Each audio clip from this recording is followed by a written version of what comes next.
ഓസ്ട്രേലിയക്കെതിരായ border Gavaskar ട്രോഫിക്കൊപ്പം ലോക test ചാമ്പ്യൻഷിപ്പിന്റെ final യോഗ്യതയും ഇന്ത്യക്ക് നഷ്ടമായിരിക്കുകയാണ്. ഇനി ഇന്ത്യക്ക് WTCയുടെ അടുത്ത എഡിഷനെ കുറിച്ച് പ്ലാനിംഗ് തുടങ്ങാം.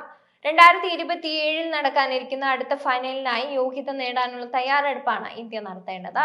അടുത്ത സൈക്കിളിൽ ഒരുപാട് അഴിച്ചുപണികൾ ഇന്ത്യക്ക് തീർച്ചയായും ആവശ്യമാണ്. ഇന്ത്യയുടെ അടുത്ത ടെസ്റ്റ് പരമ്പര ഇനി ജൂണിൽ ഇംഗ്ലണ്ടുമായിട്ടാണ് നടക്കുന്നത്. ജൂണിലാണ് 5 ടെസ്റ്റുകളുടെ പരമ്പരയ്ക്കായി ഇന്ത്യൻ ടീം ഇംഗ്ലണ്ടിലേക്ക് പറക്കുക.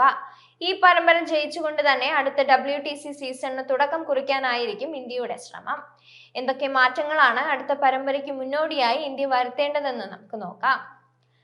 ഇന്ത്യൻ ടെസ്റ്റ് ടീമിൽ ആദ്യം വരുത്തേണ്ടത് പ്രധാനമായും 2 മാറ്റങ്ങളാണ്. രോഹിത് ശർമ്മയെ നായക സ്ഥാനത്ത് നിന്നും മാറ്റി പകരം സ്റ്റാർ പേസർ ജസ്പ്രീത് ബുംറയ്ക്ക് ഈ റോള് നൽകേണ്ടതുണ്ട്. നിലവിൽ ടീമിന്റെ വൈസ് ക്യാപ്റ്റൻ കൂടിയായ അദ്ദേഹം തന്നെയാണ് അടുത്ത WTC സൈക്കിളിൽ നയിക്കാൻ ഏറ്റവും അനുയോജ്യൻ. രോഹിത്തിന്റെ ടെസ്റ്റ് കരിയർ ഏറെക്കുറെ അസ്തമിച്ച മട്ടാണ്. അതിനാൽ തന്നെ അടുത്ത ഇംഗ്ലണ്ട് പര്യടനത്തിൽ അദ്ദേഹത്തെ ടീമിൽ പോലും ഇന്ത്യക്ക് ആവശ്യമില്ല. നായകനെ മാറ്റുന്നതിനൊപ്പം ടെസ്റ്റ് ടീമിന്റെ പരിശീലക സ്ഥാനത്ത് ഗൗതം ഗംഭീറിനെയും ഇന്ത്യ മാറ്റേണ്ടതുണ്ട്. കാരണം ഈ ഫോർമാറ്റിൽ പരിശീലകൻ എന്ന നിലയിൽ അദ്ദേഹം തികഞ്ഞ പരാജയമാണ്. ടീം സെലക്ഷനുകളിൽ പലപ്പോഴും ഗംഭീറിന്റെ തീരുമാനം പാളുന്നതായി കാണാനാകും. അതിനാൽ അദ്ദേഹത്തെ വൈറ്റ് ബോൾ ടീമിന്റെ മാത്രം ചുമതല ഏൽപ്പിച്ച് ടെസ്റ്റിൽ പുതിയൊരു കോച്ചിനെ ഇന്ത്യ കൊണ്ടുവന്നേ തീരൂ. ടെസ്റ്റിലെ മുൻ ഇതിഹാസ ബാറ്റർ കൂടിയായ VVS ലക്ഷ്മണാണ് ഈ റോളിലേക്ക് ബെസ്റ്റ്.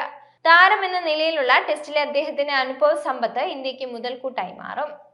ഇംഗ്ലണ്ട് പര്യടനത്തിനുള്ള പ്ലേയിങ് 11ലും ഇന്ത്യ തീർച്ചയായും അഴിച്ചുപണികൾ നടത്തേണ്ടതുണ്ട്. ഓസ്ട്രേലിയക്കെതിരായ ടെസ്റ്റ് പരമ്പരയിൽ കളിച്ച ചിലർ ഇംഗ്ലണ്ട് പര്യടനത്തിൽ ടീമിൽ ആവശ്യമില്ല. അതുകൊണ്ട് തന്നെ അവരെ മാറ്റി നിർത്തുക തന്നെ വേണം. രോഹിത് ശർമ്മ, വിരാട് കോഹ്ലി എന്നിവരെ ഇംഗ്ലണ്ട് പര്യടനത്തിൽ ഇന്ത്യക്ക് ആവശ്യമില്ല. പുതിയ ലുക്കിലുള്ള ഒരു ബാറ്റിംഗ് ലൈനപ്പാണ് ഇന്ത്യക്ക് ആവശ്യം. ഇന്ത്യൻ ഓപ്പണർമാരിൽ ഒരാൾ യശസ്വി ജയ്സ്വാൾ തന്നെയായിരിക്കും. അദ്ദേഹത്തിന്റെ പങ്കാളിയായി പരിചയസമ്പന്നനായ KL രാഹുലാണ് ടീമിൽ വേണ്ടത്. 3ാം നമ്പറിൽ ശുഭ്മാൻ ഗില്ല് തന്നെ തുടരുന്നതാവും നല്ലത്.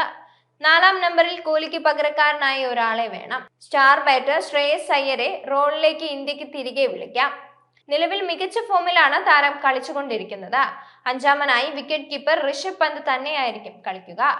6ാം നമ്പറിൽ യുവതാരം ധ്രുവ് ജുറേലിനെ ഇന്ത്യക്ക് കളിപ്പിക്കാം. യുവ സീം ബൗളിംഗ് ഓൾറൗണ്ടർ നിതീഷ് റെഡ്ഡിയാണ് 7ാമനായി ബാറ്റ് ചെയ്യേണ്ടത്. ഓസ്ട്രേലിയക്കെതിരായ പരമ്പരയിൽ മികച്ച പ്രകടനം നടത്താൻ അദ്ദേഹത്തിനായിരുന്നു. 8ാമനായി പരിചയസമ്പന്നനായ സ്പിൻ ബൗളിംഗ് ഓൾറൗണ്ടർ അക്ഷർ പട്ടേലിന് ഇന്ത്യക്ക് തിരികെ വിളിക്കാം. തുടർന്ന് 3 പേസർമാരും കളിക്കും.